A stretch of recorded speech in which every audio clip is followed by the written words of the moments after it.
Séraphin.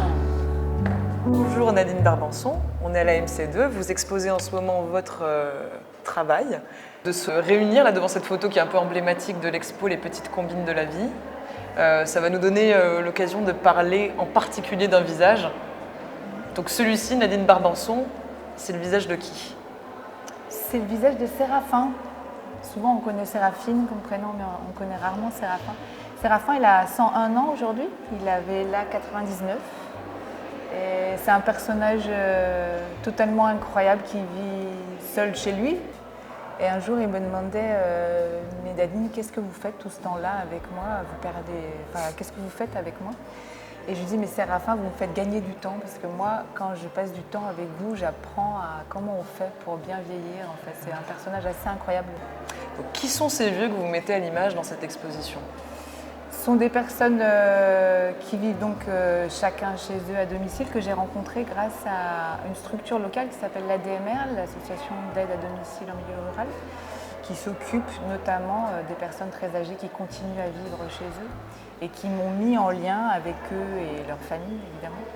Et ensuite la relation s'est tissée et puis j'ai pu poursuivre en fait le fait d'intervenir chez eux sans l'intermédiaire de l'association. Je les ai appelés les vieux parce que c'est comme ça que vous-même vous préférez les appeler.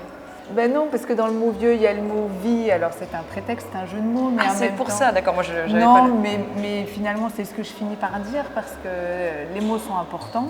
Ce qu'on appelle les vieux, quand on utilise ce mot-là, c'est souvent un terme péjoratif. Donc on utilise plein de détours, type personnes âgées, seniors, les aînés. Mais c'est vrai que de rencontrer des personnes âgées depuis 10 ans, en fait, ça fait 10 ans que je travaille sur la question du grand âge, de la vieillesse, avec des entrées à chaque fois un peu différentes. Mais comme le principe de mon travail est vraiment de faire ensemble, d'écrire ensemble les choses, de trouver un fil ensemble, finalement on partage énormément, quelque chose vraiment de l'ordre de l'intimité aussi. Et donc forcément, je côtoie, je partage ces petits gestes de la vie qui font que la vie peut être non pas plus compliquée, mais différente quand on vieillit et de le savoir avant. Mais ces petites combines de la vie, c'est celles qui permettent de mettre ses chaussettes grâce à l'aide de quelqu'un, de prendre ses médicaments, de se souvenir. C'est ça que vous montrez en photo? Oui, alors ça va plus loin que ça part de ça parce que c'est rassurant, c'est effectivement très factuel. C'est mettre des rampes dans l'escalier, c'est enlever la baignoire, mettre la douche, toutes ces choses-là qui sont de l'ordre du matériel et qui sont très très importantes. Au-delà de ça, par exemple, il y a une photographie qui est là de Madeleine qui tient un bouquet de fleurs.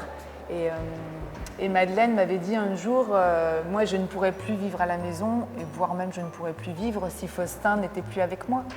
Et donc ça se traduit parce qu'à un moment donné, on est dans cet endroit-là. C'est son mari, Faustin. Ouais. Et donc ça se traduit par les mots « te garder à portée de main ». Voilà. Donc à retrouver à la MC2 jusqu'au 16 décembre, avec le coffret qui est aussi disponible à la vente. Oui. Et bientôt la table ronde et une session d'écoute également à la MC2. Voilà, les coffrets sont sur Grenoble dans des librairies, et puis bientôt à Lyon j'espère, et puis voilà, sur Vesoul dans d'autres endroits, Valence. C'est tout ce qu'on vous souhaite. Merci beaucoup.